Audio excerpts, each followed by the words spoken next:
یا پھر طرح طرح کی بلاؤں اور بیماریوں اور مصیبتوں میں مبتلا رہتا ہے۔ کتنے بندے ایسے ہیں جن کے عقیقے نہیں تھے، میری درخواست کرنے پہ انہوں نے 40 سال، کسی نے 60 سال اور کسی نے اس سے بھی زیادہ عقیقے کیے، بچے کا عقیقہ۔ یہ حضرات فرماتے ہیں اگر نہیں کرو گے تو طرح طرح کی بیماریاں اور مشکلات اور مسائل اور پریشانیاں جو ہیں اس کو ہمیشہ لگی رہیں گی۔ جو عقیقہ نہیں کرے، یہ زندگی کے سبق ہیں جو یہ حضرات ہمیں دے رہے ہیں۔ اگلا موتی سنیں، فرماتے ہیں 4 چیزیں شیطانی وسوسوں سے ہیں، 4 چیزوں کا تعلق شیطانی وسوسوں سے ہے۔ ایک مٹی کھانا، یہ کون کہتے ہیں؟ حضرت امام موسیٰ کاظم سلام اللہ رضوان اللہ تعالی علیہ مجمعین کا فرمان عرض کر رہا ہوں آپ کی خدمت میں۔ 4 چیزیں اس کا تعلق شیطانی وسوسوں سے ہے اور وہ بندے کے اوپر شیطان اور جنات اور چیزیں غالب آ جاتی ہیں۔ ایک مٹی کھانے والا، دوسرا خالی بیٹھے ہوئے مٹی یا تنکے توڑنے والا، بندہ خالی بیٹھا نا تنکے توڑ رہا ہے، یا ہاتھ کو مصروف رکھا ہے، پین بند کر رہا ہے کھول رہا ہے، پھر موبائل کا ڈھکنا بند کر رہا ہے کھول رہا ہے، ہاتھ مصروف رکھا ہو، کسی چھیڑ چھاڑ کر رہا ہے خالی بیٹھا ہوا۔ اللہ والوں نے ہمیں زندگی کا سبق دیا ہے، مجھے کچھ خبر نہیں تھی، تیرا درد کیا ہے یا رب، تیرے عاشقوں سے سیکھا، تیرے سنگ در پہ مرنا، مجھے آ گیا ہے جینا، مجھے آ گیا ہے مرنا۔ میں کہ 4 چیزوں سے شیطانی وساوس پیدا ہوتے ہیں اور پھر شیطان اس کے اندر گھر کر جاتا ہے، اور جناتی شیطانی طوفان، بندشیں، پریشانیاں، ناکامیاں، یہ کس نے بیان کیا؟ حضرت امام موسیٰ کاظم نے۔ میں سب سے پہلے مٹی کھانا، دوسرا خالی بیٹھے ہوئے مٹی یا تنکے توڑتے جانا، تیسرا ناخن کو دانتوں سے کاٹنا، ہر وقت منہ میں ناخن اور دانت کاٹنا، اور چوتھا داڑھی چبانا، اپنی داڑھی کو دانتوں کے نیچے چبانا یا اپنی داڑھی کے بال کو دانتوں کے اندر لے جانا۔ فرمایا یہ وہ چیز ہے، یہ وہ چیز ہے، یہ وہ چیز ہے کہ جس کی وجہ سے شیطانی وساوس اس کے اندر گھر کر جاتے ہیں اور یہ شیطان کا ساتھی بن جاتا ہے۔ درود پاک پڑھیں۔ فرمایا جو داڑھی کو کنگا کرتا ہے اس کو روزی فراغ ہوتی ہے، بخار جاتا رہتا ہے، جسم میں طاقت ہے۔ اور امام جعفر صادق کا فرمان ہے سر میں کنگا کرنے سے 20 قسم کی بیماریاں دور ہوتی ہیں۔ اور ایک اور فرمان ہے کہ روزی بڑھتی ہے، بال خوبصورت ہوتے ہیں، حاجت روائی ہوتی ہے، کمر مضبوط ہوتی ہے، بلغم ختم ہوتا ہے۔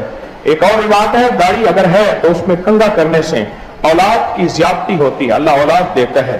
اور ایک اور روایت ہے کہ فرمائے جو شخص، امام جعفر صادق کا فرمان عرض کر رہا ہوں، جو شخص گن کر 70 مرتبہ اپنی داڑھی میں کنگا کرے 40 دن تک، شیطان اس کے پاس پھر نہیں آتا۔ 40 دن تک روزانہ 70 مرتبہ۔ اب 70 سے مراد یا 70 لے لیں یا پھر 70 سے مراد بے شمار لے لیں۔ عرب میں 70 سے مراد بے شمار ہے۔ یہ اللہ والوں کے موتی ہیں، میں جو آپ کی خدمت میں عرض کر رہا ہوں، یہ اللہ والوں کے موتی ہیں۔ اب سنیں، اگر جبریل کے ہاتھ سدرۃ المنتہا کا ایک پتا بھیجا، اس سے سر دھویا، ملال ختم ہو گئی۔ امیر المومنین سے منقول ہے کہ جب اللہ نے، حضرت علی کرم اللہ وجہ سے منقول ہے، جب رسول اللہ صلی اللہ علیہ وسلم کو غم کا اظہار ہوا تو اللہ نے بیری کا پتا بھیجا، انہوں نے بیری کے پتے سے سر دھویا، ان کی طبیعت ٹھیک ہو گئی۔ فرمایا ایک اور فرمان ہے، اپنے سر کو بیری کے پتے سے دھو، کیونکہ کوئی مقرب فرشتہ، کوئی اولی العزم پیغمبر ایسا نہیں جس نے خوبی اور صفائی کے ساتھ بیری کے پتوں کا تذکرہ نہ کیا ہو اور ان سے نہ سر دھویا ہو۔ اللہ پاک اس سے 70 دن کے لیے وسوسہ شیطانی دور کرتے ہیں، اور جس سے 70 دن کے لیے وسوسہ شیطانی دور ہوا وہ اللہ کی نافرمانی میں مبتلا نہیں ہوگا، بہشت میں جائے گا۔ بیری کے پتے سے ایک اور روایت ہے امام موسیٰ کاظم کی، بیری کے پتے سے سر دھونے سے روزی بڑھ جاتی ہے۔ صاحب نظر کہتے ہیں جن کو اللہ نے نظر دی ہے، فرمایا بیری چونکہ جنت کا درخت ہے، فرق یہ ہے کہ صرف جنت میں کانٹے نہیں ہوں گے، یہاں کانٹے ہیں، جنت میں کانٹے نہیں ہوں گے، یہاں کانٹے ہیں، بیری کے پتے درخت سے جو بندہ سر دھوتا ہے، جسم دھوتا ہے، اور میں نے آپ کو بیری کے پتوں کے عمل بتایا ہوا ہے کہ جو شخص بیری کے 40 پتے لے لے، یہ آل رسول کا علاج اور آل رسول کی نسبتوں سے یہ عمل بتا رہا ہوں۔ جو بندہ بیری کے 40 پتے لے، ہر پتے پر 60 بار پہلا کلمہ لا الہ الا اللہ محمد الرسول اللہ پڑھے، جو شخص پڑھے اور پھر اس پتے کو ابال کے اس کا پانی سے غسل کرے، ایک بار چند بار، اس کے جسم سے لا علاج بیماریاں، جادو، بندشیں، رکاوٹیں، مشکلات، مسائل یہ سب ختم ہو جائیں گی۔ جو بیری کے پتوں سے نہائے، بیری کے پتے جو اس سے غسل کرے،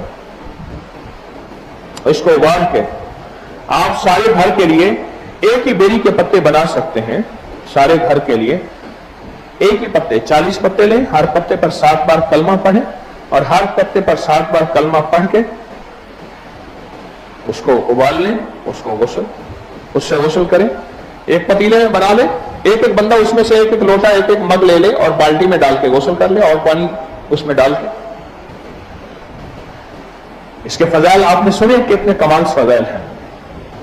فرمایا کہ جو بیری کے پتوں سے دھو، کیونکہ کوئی مقرر فرشتے بھی اور اولی العزم پیغمبر ایسا نہیں جس نے بیری کے پتوں کا تذکرہ نہ کیا ہو۔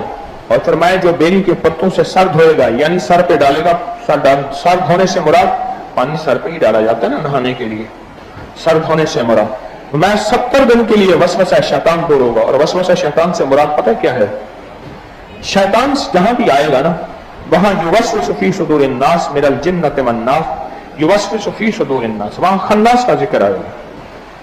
روایات میں جہاں بھی شیطان کا ذکر آئے گا وہاں شیطان سے مراد خناس ہیں، اور خناس سے مراد وہ جنات اور شیاطین ہیں جن کے ذریعے جادو اثر کرتا ہے۔ دیکھو لفظ جادو پہ غور کرو، میں لفظ جادو بول رہا ہوں، جیم الف جا کو علیحدہ کرو، دو کو علیحدہ کرو، اب بنے گا جادو۔ جادو آئی سمجھ؟ لفظ نہیں آئی۔ اب جادو کے نا جیم الف جا، اس کو علیحدہ کریں، یہ بن جائے گا جا بنے گا۔ آگے دال واو دو ہے، اصل میں جادو دو لفظوں سے جمع ہوا ہے۔ جادو جو ہوا ہے جو دو لفظوں سے جمع ہوا ہے، ایک لفظ ہے جا اور ایک ہے دو۔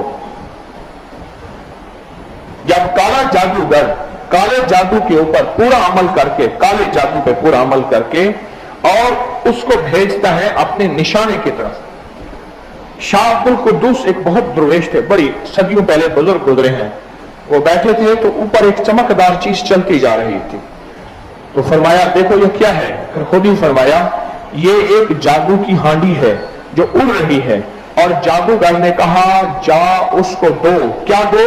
غم دو، دکھ دو، بے اولادی دو، مشکلات دو، پریشانیاں دو، ناکامیاں دو، حالات، کندشیں، بندشیں اور رزق کی تنگیاں، اولاد، مسائل، یہ دو۔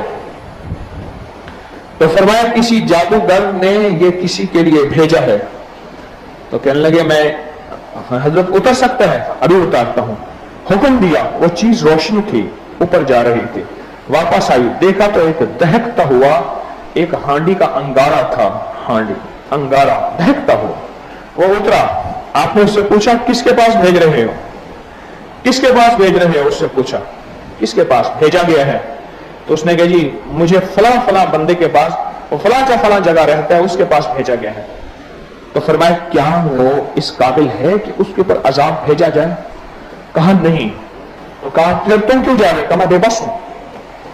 وہ شیاطین جنات کہنے لگے جن کے ذریعے جادو بھیجا جاتا ہے، سنو غور سے اللہ والو، اور پھر آپ کو سمجھ آئے گی کہ بیری کے پتوں کی کیا تاثیر ہے۔ اور حضرت امام موسیٰ کاظم اور حضرت علی اور امام جعفر صادق کے فرمان میں عرض کر رہا ہوں آپ کی خدمت میں بیری کے پتوں کے بارے میں۔ اصل چیز ہے ماننا، اصل چیز ہے ماننا۔ اب دیکھیں خواتین گلیوں میں بیٹھی ہیں، اگر یہ خواتین کے دل میں اللہ ڈال دیتا کہ ہائے یہ گلی میں بیٹھی ہیں اور ہم کوئی ہاتھ بات نہیں، ساتھ لگ کے بیٹھ جائیں گی، ان کو منت کر کے اپنے پاس لے آئیں، اچھا ان میں اکثر وہ ہیں جو لاہور میں واپس جانے والی ہیں. یہ مہمان خواتین کس کی ہیں؟ آل رسول آل بطول کی. یہ کن ہستیوں کی مہمان ہیں؟ اور یہ گلیوں میں بیٹھی رہیں، گلیاں بھری ہوئی ہیں لیکن بلڈنگز بھی بھری ہوئی ہیں، لیکن خواتین، میں ایک بات بتاؤں، مرد کو جگہ دے دے گا اور عورتوں کو جگہ نہیں دے گا.